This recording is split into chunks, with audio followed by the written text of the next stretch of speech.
Welcome to my podcast, You Must Be Out of Your Mind. My name is Dr. Don Wood. I use my knowledge of neuroscience to create what I call a memory reset. This reduces and eliminates the impact of trauma. I can't wait to share with you how the impossible is possible and why you must be out of your mind. So, welcome to another podcast of You Must Be Out of Your Mind. I'm your host, Dr. Don Wood. And as you know, we always bring in exciting guests to talk about the brain, the mind, and performance and what they do. And there's always a tie-in. And today is a great guest that will really enlighten us on performance. So Shannon Polson is my guest, and I'd like to welcome you to the You Must Be Out of Your Mind podcast. Welcome, Shannon. Thank you, Don. It is really wonderful to be with you. So I was really looking forward because you've got such an amazing background in what you've done. So this isn't, typical, female helicopter, right? Apache helicopters, right? That's a really, everyone does it. Everyone does it. I thought, doesn't everyone fly Apache helicopters, right?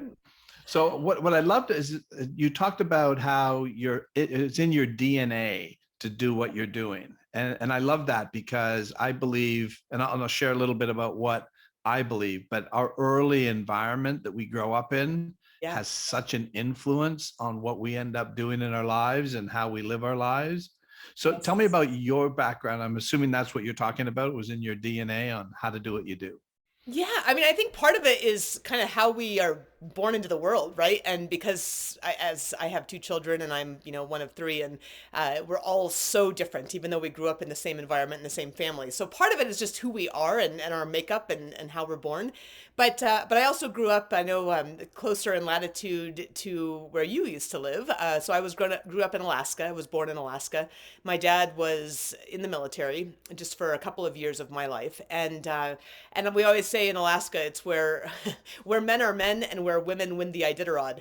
So it's very much very much a sense of equality and potential and the opportunity and the need to contribute. And so I do think that growing up in a harsh environment where everybody was expected to pull their own weight and needed to pull their own weight was a big part of how I ultimately ended up doing what I ended up doing. Really? Yeah, that's really interesting. Your dad was military. So what branch was he in? Well, so he was drafted for Vietnam out of law school, and he ended up realizing along the way after he trained in combat engineers that someone said, "Hey, you could be in the JAG." So he went to Charlottesville. He trained as a JAG attorney, which is Judge Advocate General. So he was actually an Army lawyer, and they sent him to Alaska instead of Vietnam at the last minute. So he ended up doing a lot of drug cases in the 70s, right, late 60s and early 70s Yeah, in right. Alaska, flying all over, and he was so grateful for the experience and his service and the concept of service was something that was very integral to our family, not just from his military experience, but also in what we did as a family through our church. We would always, make meals for people who didn't have enough. We made sure we volunteered. I would come home from college, and my dad and I would drive around and deliver food to people on Christmas Eve that didn't have enough. And so that concept of when you are blessed with enough, you have both the responsibility and the opportunity to give back. And I think that has been very much a part of what has made me who I am today. I love that. I love that. Well, I was adopted. So, and Okay. I always knew I was adopted from when I was born. I mean, I never didn't know. But what I talk about is that I grew up in this idyllic childhood. I Sure. had the most amazing parents. They were in their mid 40s when they adopted me, and only because they were sort of asked if they would, Ah, yeah. because and they didn't really want to, but then they agreed. And Mm, so, but they were so incredible. They never argued, never fought. My brother and sister and I can't remember them raising their voice. So wow. I'm grown. Yeah. I mean, and I thought everybody had that family. I didn't Right? realize that that wasn't what everybody was living with. That's So true. I'm growing up in that world. My nervous system stayed really regulated. And so I was able to, get the little bumps along the way, friends or teachers or coaches, right? Sure. But I could regulate my nervous system very easily because it sounds like I had the same kind of home as you where I felt safe. Yes, yes. I will say, I think mine was uh, perhaps more, we use the word passionate, I believe, growing up. But Okay, I get it. I will not say that I never heard people raise their voices. That is not a family characteristic, actually. But and then my parents actually divorced when I was 12, which I feel like so many people's parents are divorced. Maybe that's not a big deal, but I still think of that, and we're going to talk about a lot of other things today. I still think of that as the most traumatic event of my life. And part of it is that I was 12, I suppose. Part of it is that I assumed this sort of mantle of safety and foundation of safety, and that rocked my world. And I think that also has formed me in good and bad ways. I think towards good ends, ultimately into who I became. Yeah, because at 12, that actually is a trauma. A lot of people don't think of it that way. It's interesting that you sort of picked up on that, it was. Yes. Because as a 12-year-old, that really rocks your world and your stability. Yes. And because a 12-year-old doesn't have enough life experience to understand what they just experienced, Right. it's like, well, if mom and dad don't love each other anymore, is it possible they aren't going to love me anymore? Right. Yeah. And then Yeah. that's how a child can see it. And even a 12-year-old, right? So a little older, but especially Right. when you talk about really young children, Yes. it has a major effect on them. Between those ages of 4 and 7, Yeah. their world is being formed. And Yes. so if they have a divorce during that time, all of a Yeah. sudden the world doesn't feel safe. Right, right. And I think even, as a 12-year-old, the way that I took that, and it's funny, I've never really talked about this in the podcast, I don't think. There you And go. I don't think I Perfect. even talk about it in my books, but yeah, I think it led to me feeling like that it wasn't safe. I didn't want to be part of the family counseling sessions. I had zero interest in that because I think I probably didn't feel safe. And I haven't really thought of it in that way before, but that's likely the case. And so what that led me to do was to overperform. So I basically I was swim team captain, I was the debate team captain, I led the literary magazine. And so my father passed away now 17 years ago in an accident, and I think we're likely to talk about that as well. And when I found his journals, he writes, Shannon's doing great. She's involved in all these things, and I was thinking I was not doing great, but I wasn't about to let anybody know that.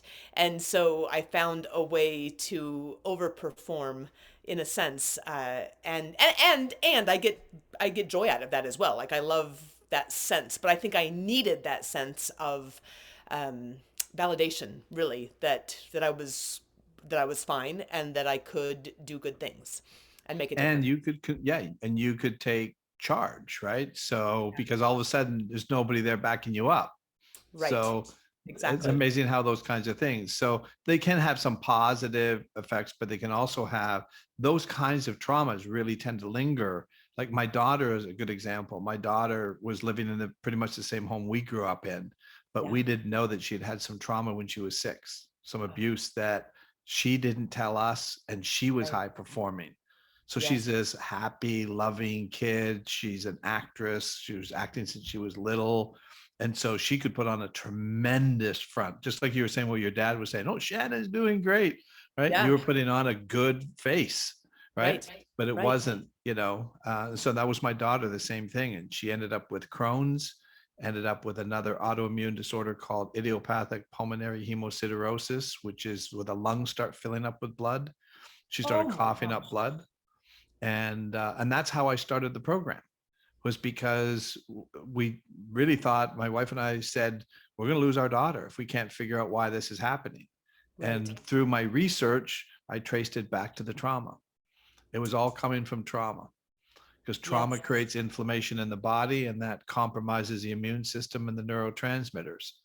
Yes. So now she was starting to get sick, and everybody's saying, well, just got to take her off of gluten and dairy. And there's no cure for Crohn's.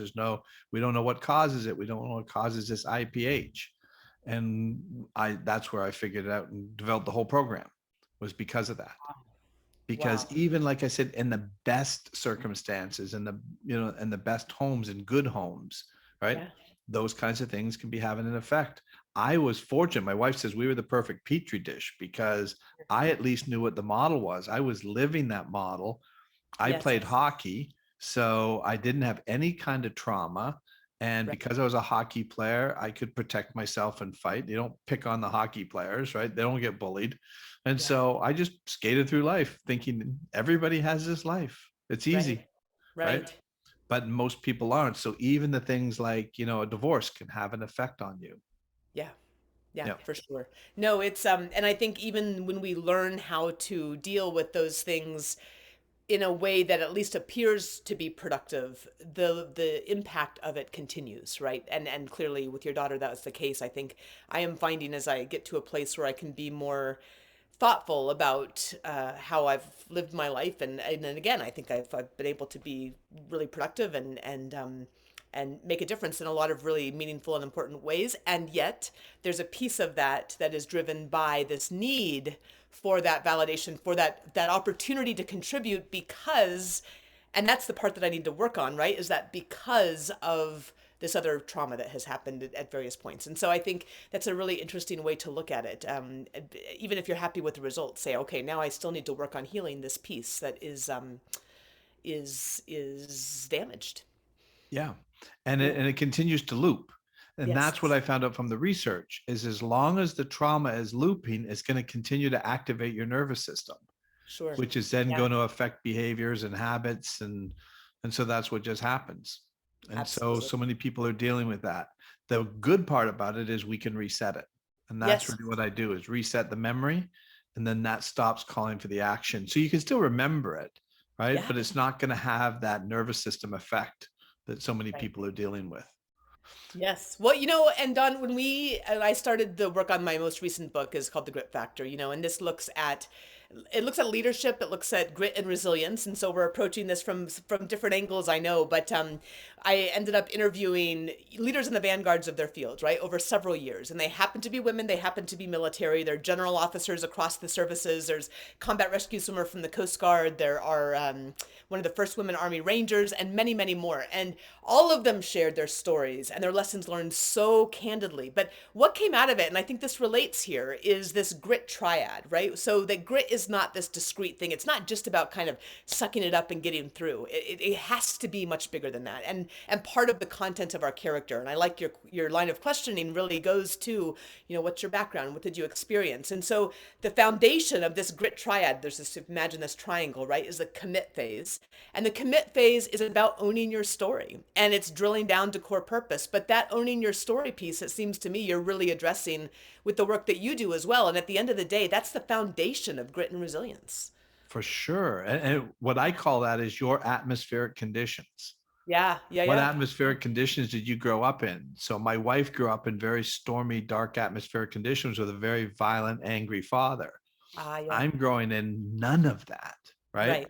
And so that shaped the way my system. So I've been healthy all my life. I haven't had any health issues, right? Where she has Hashimoto's, my daughter had two of those things. It Right. shows up in our health as well. Yeah. So, a lot of people learn to manage and cope with it. My wife was high functioning. She didn't get into drugs or alcohol. She just lived in fear. Yeah. So she was always worried about what was going to go wrong. Something's going to happen. And I Sure. couldn't convince her of that until we could get that memory reset and Yeah. stop that. Yeah, yeah, no. I mean, the work of although the commit phase is owning your own story, drilling down to core purpose. That's the foundation of a three-pronged approach, right? That takes a ton of work. It takes a huge amount of work and effort and focused introspection, right? And that is it's not, I always say it's not back of the napkin work. When I do a keynote to big companies and organizations, I'll say, we're going to talk about these concepts, but this is not back of the napkin. You can't just do this on the envelope that you have in your packet for the conference and think you're done. This is That's right. thoughtful, considered, quiet space, quiet time, going for walks, really spending that time in interrogating what your past teaches you. And it teaches you lots of good things, right? It's not just, hey, these bad things are here and I pushed them aside and there's trauma that's super important to identify, to be able to address. And there's also, hey, this is how I got past this thing. This is how I learned from overcoming this challenge or this obstacle. Here's where I failed. Here's what I learned from that failure. Here's where I succeeded, but also where I learned something that I needed to work on. And so you going through this storyline, I actually have an exercises at the end of each chapter of the Grit Factor. And at the end of chapter 1, we go through a journey line, not one time, but 4 times with different levels of interrogation and really going deep into understanding your own story. And then you're right, when you go into that and you're honest about the fact that there's trauma or there's something in it, then you need to talk to you. That's right. Yeah, we can Right. reset that for you. There you Well, go. well, yeah. So, you were just saying is that people think they want to do it quick because everything's about quick, right? So I'm sure people Yes. are sitting in your seminars and stuff like that saying like, well, we have all this done like before the break. Well, right. And that is why at the end of the day, so I obviously the work of writing the book takes several years and lots of research and taking all of these stories and pulling them together and figuring out what's cohesive about those and what are the lessons learned and how do we make tactical applications for people doing the secondary research. But then I give keynotes and I love giving keynotes to big audiences. It's a ton of fun now that we're doing them virtually as well as on stage. And yet that's usually a 45-minute sort of a thing with Q&A, right? And you can't go deep in that time. And that's where with the Grit Institute, I put together the Paths to Purpose training, which is a 6-week program. It can take longer. You can take as long as you want, unless a company does it together. And then we can bring the company through that program together, or any group of people, leadership cohort, whatever. Because then you can go deep. And then you can really spend time thinking about, reading about, watching, and responding to these different paths into this story and this purpose. And that's the time you've got to take. But really it's a lifetime sort of an activity, true. You do the deep work and then you do it again and then you do it again and you go deeper and deeper. Yeah, no, I love that. Well, it's one of the things, and I would love to talk to you about grit and resilience, but I'm going to share a story that Mm, I think helped me about grit and resilience.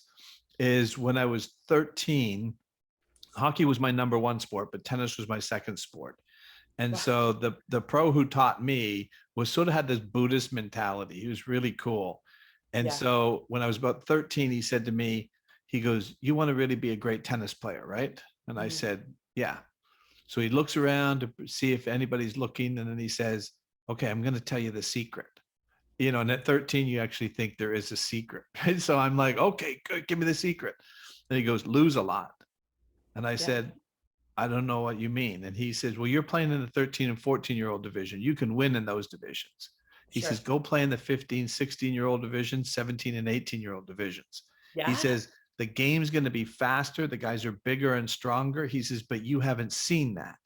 So you Yes. can't. So, but if you get in there and you start seeing that speed, your athletic ability will start to catch up to it. I And like that.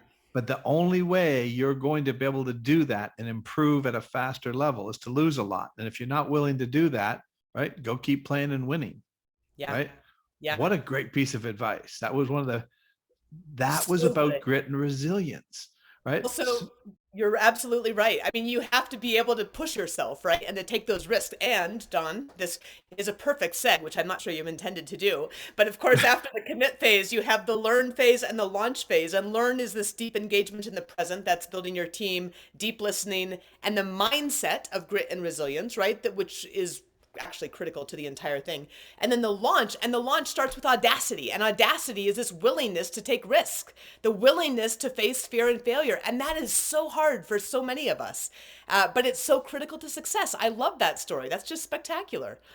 And it taught me everything about overall in life as well. So I even did it in my hockey. So I Yeah, remember I was 14 and my parents, because where we played, we weren't allowed to play on other teams. So they sure. took me way outside the area to play in a division with 17 and 18-year-olds, Oh my gosh, right? that's awesome. And so I'm 14, so I look like I'm probably 14, right? They lie and they say, "Oh no, he's 17," right? They're not checking back then. And so it was like, and I remember when I got there, the coaches were there and they said, "Well, somebody needs to take this kid on the team." And so I'm looking small, right, compared Sure. to these guys, and nobody wants me. Like they're like, "No, no." And then finally, I remember Mr. Wiseman was the coach, a big guy, weighed about 400 pounds. And finally, he says, "I'll take the kid," right? And Wow. so I end up in the dressing room. He says, "What position do you play?" And I said, "I'm a centerman." And he goes, "We don't need another centerman." He goes, "What shot? What do you shoot, left or right?" And I said, "Left." He goes, "You're going to be a right winger now."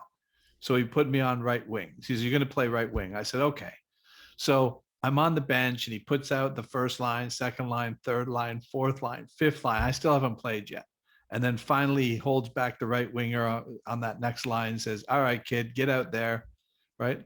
and within 3 minutes, I'd scored 3 goals. Wow. And I come Awesome. back to the bench. It was so funny. He picked me up literally off the ground and goes, "You're a hockey player." But There I you go. took There's a beating in that league because the guys are so much bigger, right? But right. I learned how to take a beating, right? And Yeah. how to really suffer from those bigger guys hitting harder, right? But, and that's what I was so excited to talk to you, because Yeah.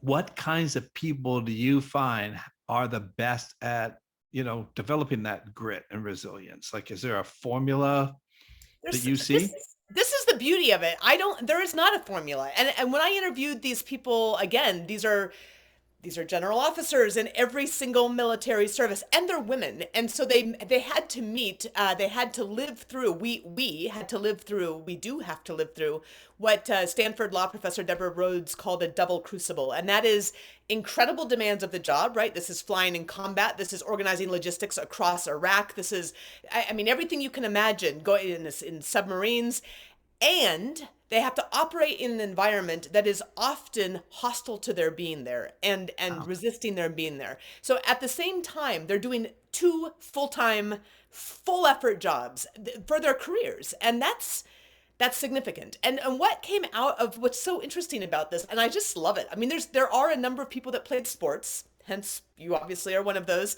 So, and a number of these women, and I think this is actually true for women CEOs as well. When you look at that cohort, a number of them have sports, competitive sports in their background, meaning over 90%, like significant numbers. Sports teaches you so much, as you know.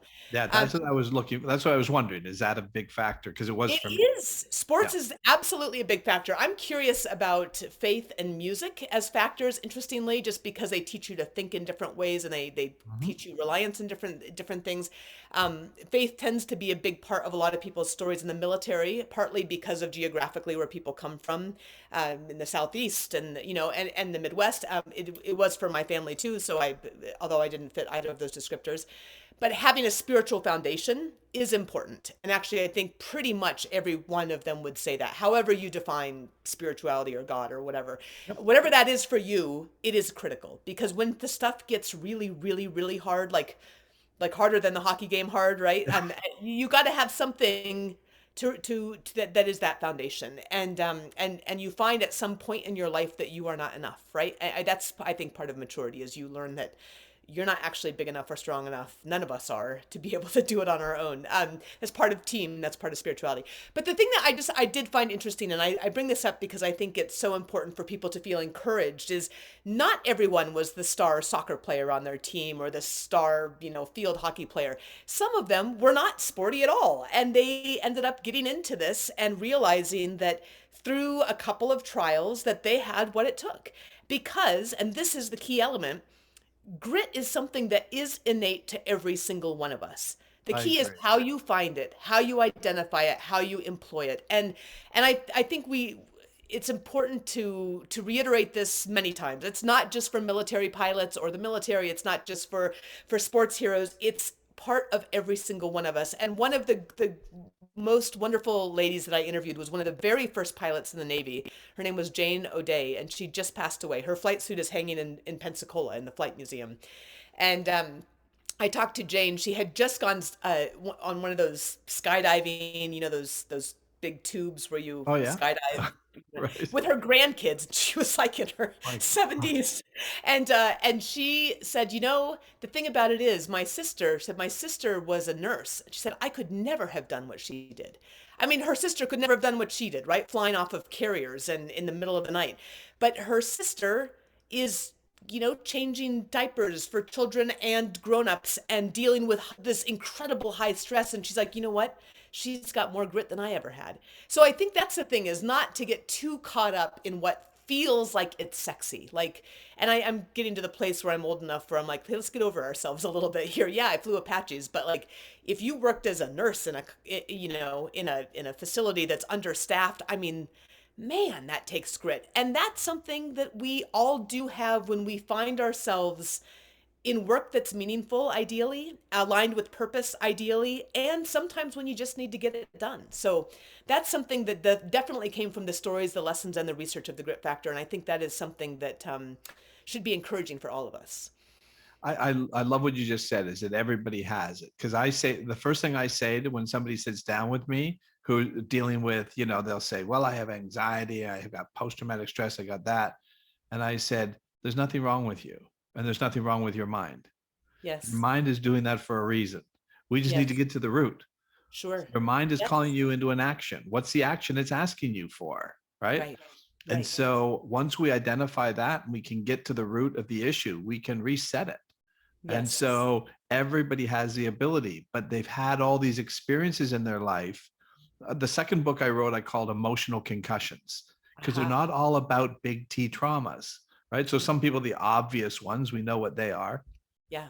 But emotional concussions are that overly critical parent or the teacher that, told you you're never going to you'll never make it. You're not smart enough. The coach. Sure. And I think because I was growing up in this such nurturing, loving home, I could deal with the coach that screamed and yelled at you, and I could deal with the coach that put his arm around you and told you you're his brother, and we're gonna fight this together. And I could deal with both, but I would see my teammates, some of them with the yelling coach would just fold. They just Interesting. couldn't handle that. And Right. then other ones would, rise up. It was Yes. always sort of different. And I think I had that unique because I had the nurturing home, but I Hmm. also, they put me into hockey, which was almost brilliant because Yeah. they gave me the toughness that I needed because I wasn't necessarily getting that at home. So it was a great balance in my Yeah. life. And I think it helped me.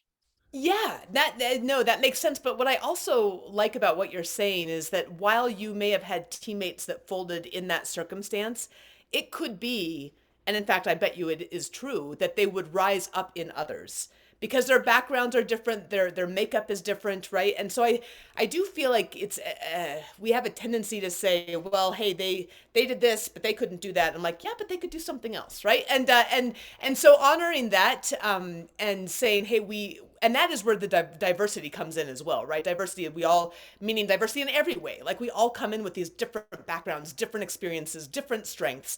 And at the end of the day, we need all of those for a successful organization, for a successful company.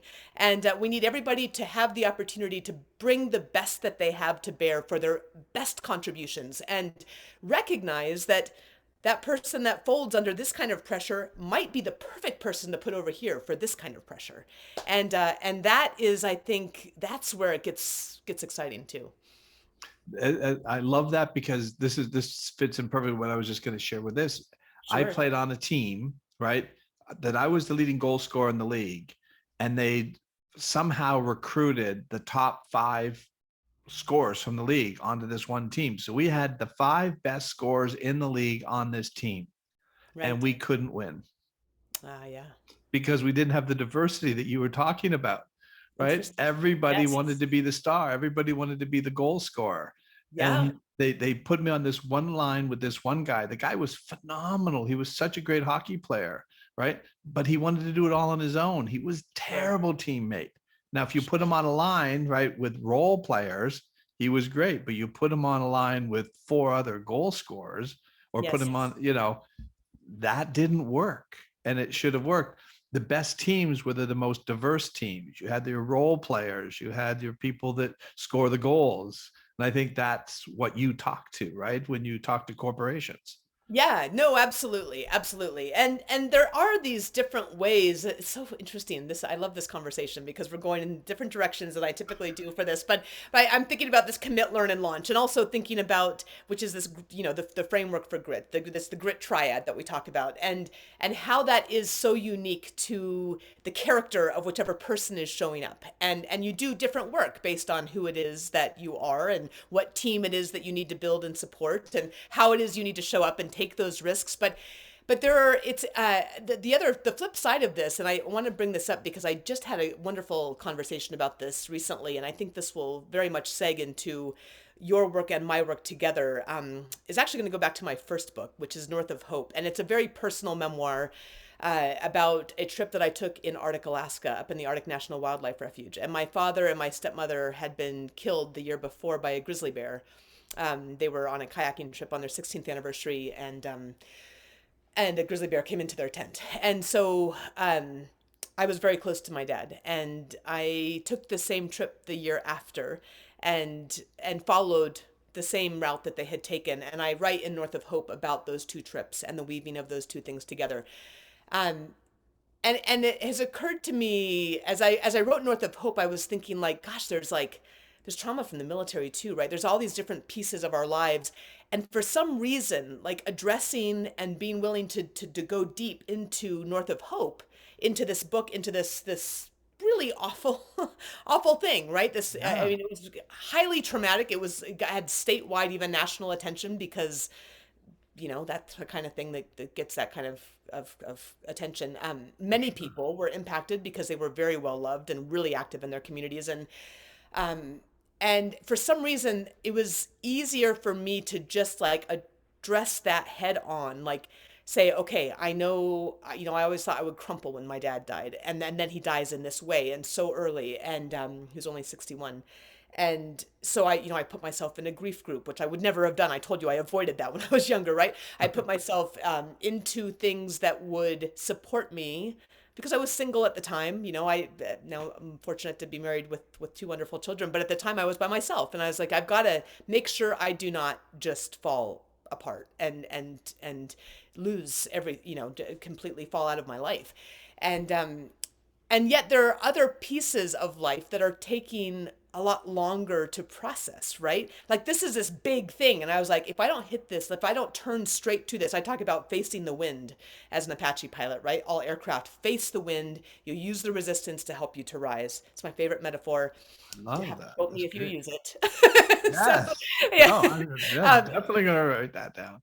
but I was sort of like engineered to face the big challenges. And then the day-to-day stuff that can just like wear you down is a lot harder for me to manage, frankly. And that takes a different kind of grit and a different kind of resilience. And so I think too there's different kinds of grit and resilience that you need to deal with. Like I could deal with getting in the Apache, I could fly the mission, I shot company Top Gun as a platoon leader. Like I was really good at what I did, And but what was hard was that working in this environment where you are denigrated and disrespected and daily. I mean, sometimes hourly, right? And not by everybody. There's great people. There's wonderful people that I worked with that are some of the best I've ever known.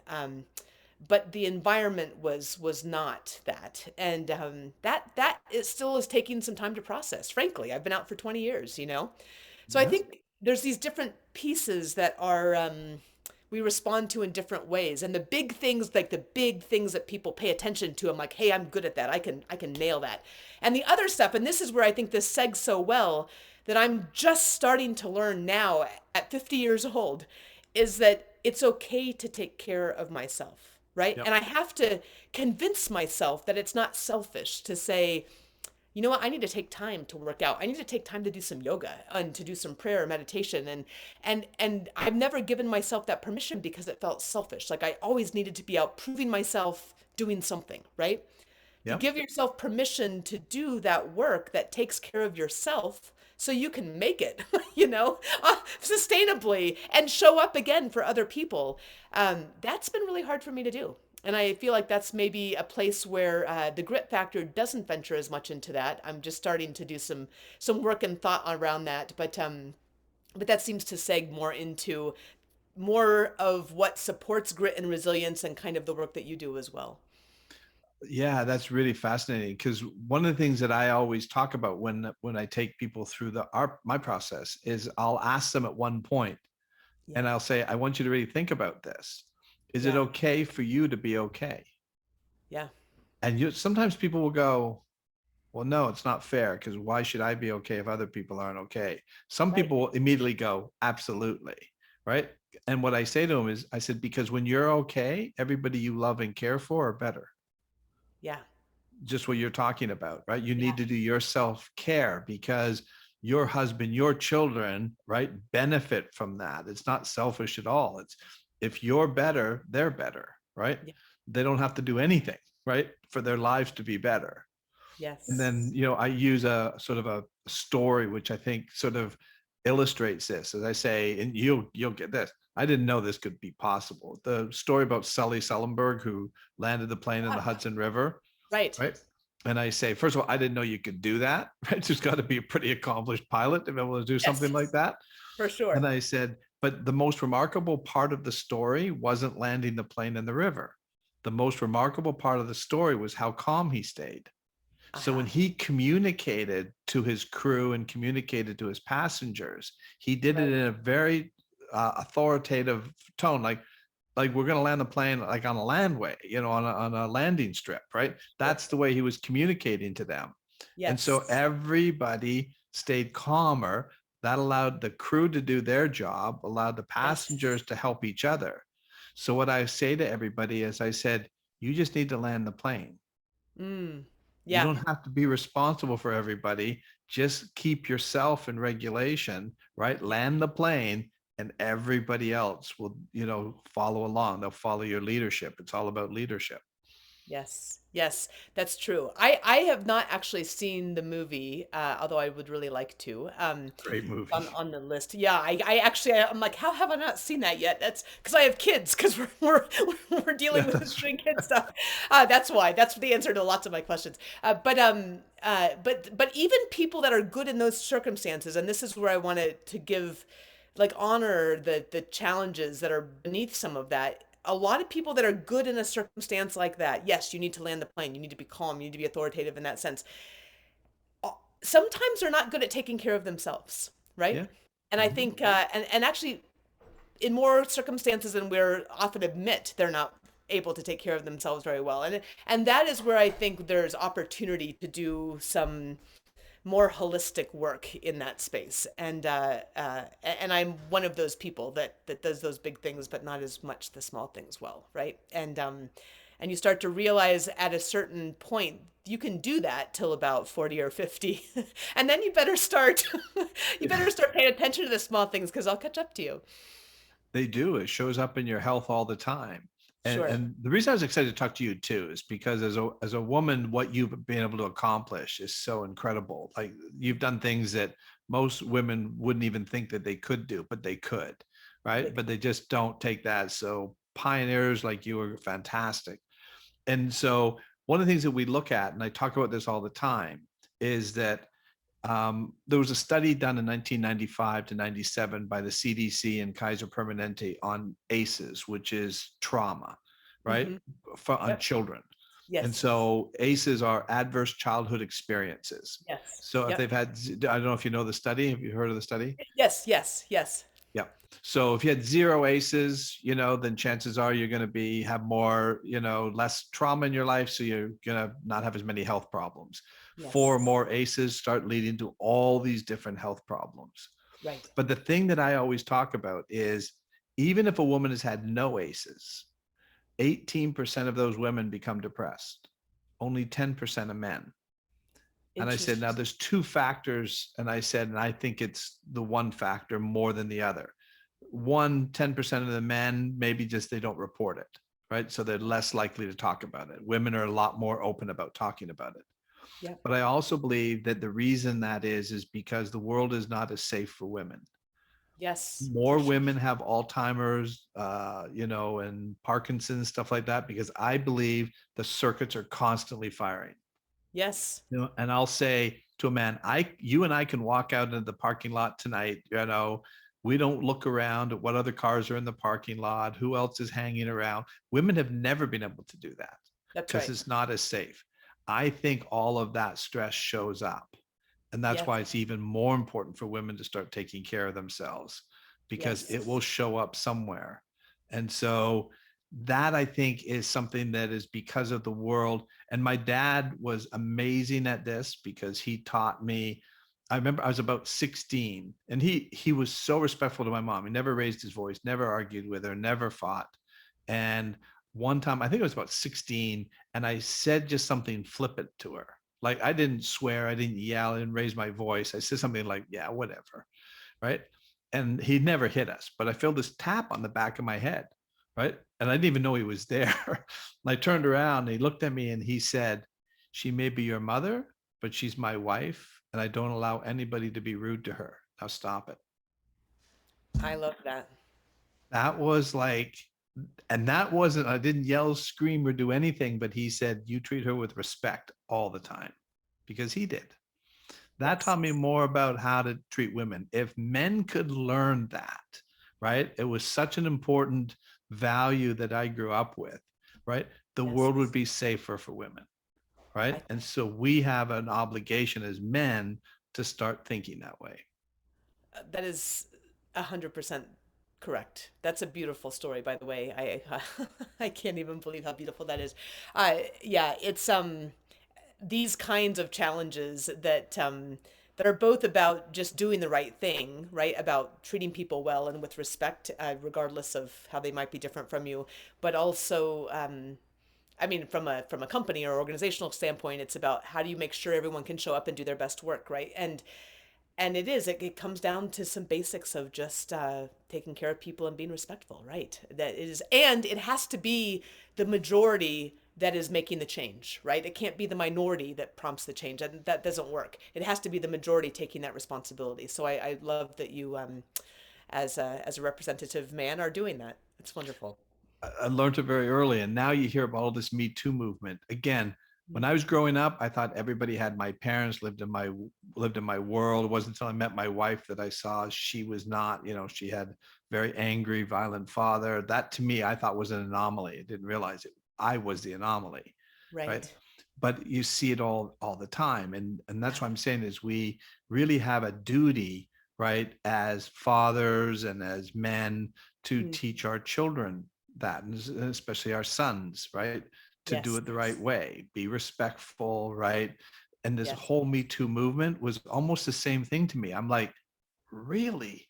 There's that much of it going on, right? There You is can't very. believe it, right?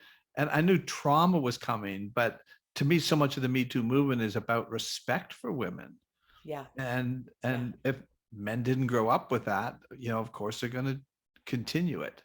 And Right. so it's a shame. And you're just sharing exactly that, even in the military, right? So these are people, it's all supposed to be about respect, Yeah, right? well, that is the thing that is and it's interesting because there's PTSD from combat, of course, right? And I don't know, I'm sure there are studies on this, and I've probably avoided them subconsciously, but there's a term that's used called moral injury, right? When you are harmed by the people that are supposed to be protecting you, and or have your back, and I think for the case of a relatively large percentage, all things considered, of women and some men in the military, and obviously elsewhere. But the military has, it's particularly engineered to take care of each other when you're putting your life on the line, and when you are at risk from those people that you're supposed to be fighting with. I don't know that I'm ever going to process it completely, to be honest. It's deeply damaging, and yeah, I can do the big stuff, right? I can do the hard stuff. I can shoot that helicopter. I can fly it. I can lead the platoon. I can lead the company, whatever. But it's the little stuff that can be, I think, over the long term, the most damaging. It is. And interesting, this is something I share as well, which is all these school shootings that are happening. Oh You my know, gosh. um, one of the things that we're discovering, which I think is really fascinating, is obviously the children are going to have post-traumatic stress from one of these shootings. Right. However, you know where they're saying a lot of the post-traumatic stress, if not most of it's coming from, is when they see their parents for the first time. Really? Now their parent is so upset and so rattled, all their safety. So they're assuming that mom and dad are coming. I'm going to be okay now. And Right. they're totally dysregulated. That was a bigger effect. Wow. So what they're Wow. showing now is that they need to counsel these parents on how to make their child feel safe when they see them, not look Right. like they're totally have lost it. And I was Yes. on a podcast one time and somebody said, what's the best advice you can give to a parent? And I said, make your home safe. I Mm. had that. So Yes. I could get bumped by a teacher or a friend or whatever, but as soon as I came home, I came right back into regulation, felt safe again. Yes. That's the best thing you can do for your children. Right. Right. That's beautifully put, Yeah. actually. That's a good reminder. So And maybe in the workplace, people, it's funny, I don't know that it's necessarily something that people want to make the direct equation of, but it's also creating a safe workplace, right? I mean, it's creating a safe environment where we are together, and whether that's your family or your church or your synagogue or your community, it's your organization, creating that safety, that, and people are now using the term psychological safety, right? And at the end of the day, it's about long-term thriving, which relates directly to performance and your bottom line. For those who are not convinced that they want to be involved in the thriving, it's like, well, look, your bottom line's going to be better. So whatever motivates you, that's it. No. creating that safe environment is a really important thing. So yeah, so thank you for calling that out. Yeah, it's culture, right? So if you develop a culture of fear, which is what my wife lived in, she Mm, couldn't perform at her highest level. right. She was really smart, but she never felt smart. Her father put her down all the time. It was all his control, right? Yeah. So he put him down, and he really wasn't very smart, right? So it Yeah. wasn't like, but he was, according to him, the smartest guy in the room. Uh-huh. And I remember one time when I was just really dating her at the time. I remember we were sitting at dinner one time, and he made a comment, and I went, no, that's not true, that's wrong. And you could feel the tension instantly in the room. It's like, oh, you don't say that to him, you don't tell him he's wrong, right? And Right. so now I challenged him, right? And then all of a sudden it's like, he's like, well, no, you're not right. And I go, yeah, I am. And he's going, Right. well, how much you want to lay a bet on it? And I went, absolutely. I knew he was absolutely wrong, Yeah. right? And he said, well, let's go, because we have computers in. He said, well, let's go check it out in the encyclopedia. And I went, absolutely, let's go do it. My wife was shaking Wow. because she was so afraid of what he was going to do when I proved he was wrong, right? Wow. So if you're like, you do this all the time, counseling with all these corporations. If you Mm. run your organization with people afraid to tell you when you're wrong, Oh, right? you're in big trouble. Yeah. The celebrities, that's why celebrities get into trouble, because nobody will ever tell them they're wrong. Yeah. Right. And so they end up thinking that they're invincible. They can do everything they want. And then all of a sudden they do stupid stuff because nobody ever told them they were wrong. Yeah. That's right. Yeah. Yeah. Other So this has politicians do the been same. fascinating. We could talk for hours, I'm I sure, think on so, this. Don. Yeah. Well, thank you for this. I really enjoyed it. It was a much different tact than many conversations that I have the opportunity to have. So I so appreciate that. Well, I appreciate yours. I'm definitely, so you had the two books, right? Yes. Yes. North of Um, Hope and the Grit Factor. yeah. So I'm going to read them because I think that sounds fascinating. I wanted to do it beforehand, just didn't get a chance. It's been a crazy week, Well, but I got I- so you'll much enjoy from you them. already. With the work that you do, I think that they will, yeah, they'll give another perspective in an interesting way for you. So, and both of those are, of course, at my website at shannonpolson.com or thegritinstitute.com. Beautiful, beautiful. And then if people want to reach out to you, how do they get a hold of you? Yeah, you can contact me directly through my website. I'm also on LinkedIn, Shannon H. Polson, where I do most of my social work, as well as on Instagram and on Twitter. And what she's doing, and I absolutely had a great time. Probably having you back again because I think, like I said, we could talk forever on this kind of stuff. Let's do it. Let's do it. I have some new work I'm working on that will be probably interesting as well. So when we get around to that, I'd love to reconnect. Beautiful. Well, thank you everybody for listening to another You Must Be Out of Your Mind podcast, and we'll talk to you the next time.